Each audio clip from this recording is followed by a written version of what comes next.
Share बाजार में retail निवेशकों की बढ़ती हिस्सेदारी और एफ&ओ सेगमेंट के ऊंचे जोखिमों को देखते हुए निवेशकों के हितों की सुरक्षा के लिए सेबी ने एफ&ओ सेगमेंट में किसी स्टॉक शामिल होने के लिए मानदंड कड़े कर दिए हैं।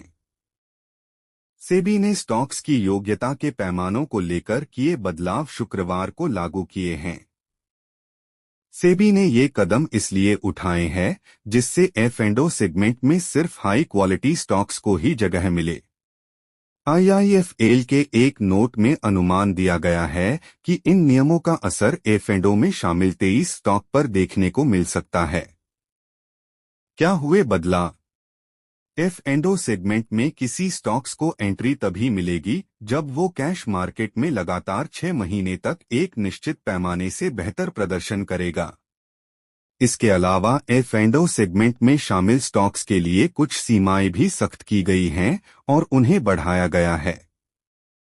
अगर कोई स्टॉक 3 महीने तक इन मानदंडों पर खरा नहीं उतरता है तो उसे सेगमेंट से बाहर कर दिया जाएगा।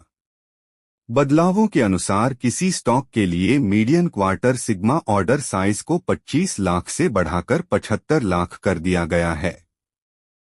आम भाषा में कहें तो ये वो न्यूनतम रकम प्राइस एक्स वॉल्यूम होती है जो किसी स्टॉक के प्राइस मूवमेंट को प्रभावित कर सके।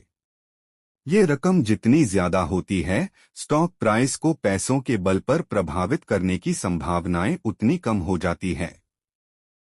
इसके अलावा मार्केट वाइड पोजीशन लिमिट की सीमा को 500 करोड़ रुपए से बढ़ाकर 1500 करोड़ रुपए कर दिया गया है।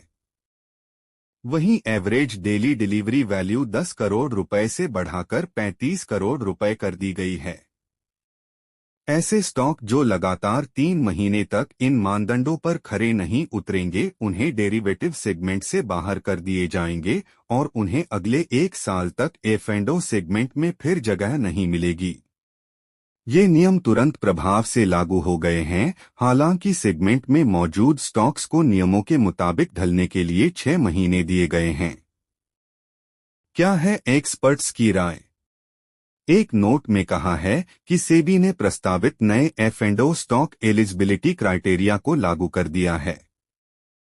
नए मानदंड उसी दिशा में हैं जिनका प्रस्ताव 28 जून को दिया गया था।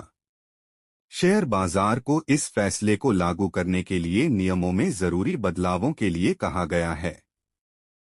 नोट में कहा गया कि एफ&ओ में शामिल कोई स्टॉक रोलिंग बेसिस पर लगातार 3 महीने तक इन नियमों का पालन नहीं करता तो उसे एफ&ओ से बाहर कर दिया जाएगा और बाहर होने की कतार में लगे स्टॉक्स के लिए कोई नया कॉन्ट्रैक्ट जारी नहीं होगा। नोट में अनुमान दिया गया है कि नए नियम लागू होने के साथ 23 स्टॉक पर सेगमेंट से बाहर होने की आशंका बन गई है।